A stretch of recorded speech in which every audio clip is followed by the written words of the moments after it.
Hi, I'm Dr. Kinshuk Sharma. I am an assistant professor here at UNT in the Department of Management. My research focuses on trust repair, vulnerabilities, and the impact that people can have through work.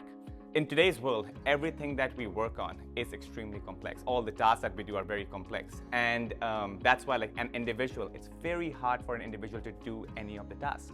And that's where teams come in. Now, whenever there are two or more people working together, one really important aspect that comes into the picture is trust. But I'm like, let's even dive down into day-to-day interactions, violations that supervisors does with the subordinate, or subordinate with the supervisor, or the violations within peers, which do not get the media attention, but they are very real. For example, a peer, stealing your idea and pitching as their own, or your supervisor promising you a bonus or a promotion, and when that cycle really comes about, you don't get the promotion or bonus, and it's one of your peers that gets that bonus. So whenever there are two or more people that are working together, trust is extremely important. And this is where my research comes in. One of the primary stream of research that I do is basically understanding how individuals, they build relationships, they maintain relationships, and then they leverage relationships.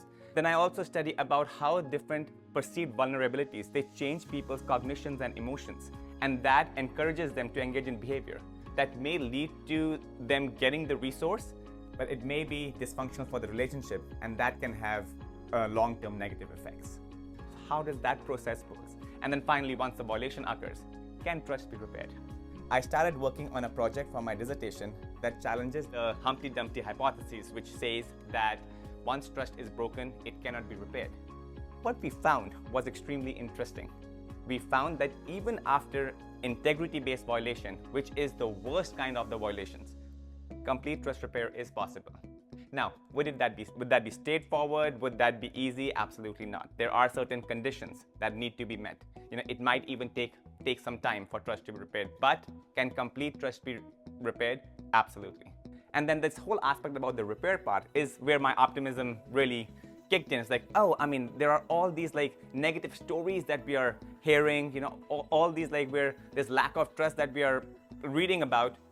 How can that be just reversed? How can we just start, having people trusting each other? Because I feel like that's where, not only from a business perspective, but also from a personal perspective, that's the kind of world that I want to live in. That's the kind of world I want my family to live in. My hope for this research is I'm an optimistic person, and I believe in the optimism of the world. To me, what is really important is the day-to-day, which goes under the rug. Nobody knows about it, but if you talk to people, that is actually what really matters to people. That's the very thing that's so core to their heart. So I want to, in a way, I want to find ways where people, not only the subordinates who can, repair the trust with their peers or with their supervisor, but also supervisors, they can be good leaders. People make mistakes, but I want to make sure that supervisors, subordinates, peers, even if we make mistakes, there are ways where we can correct our mistakes. And internally, I feel people are nice in general. They make mistakes, absolutely, but people are nice in general. And I just want to make sure that that niceness,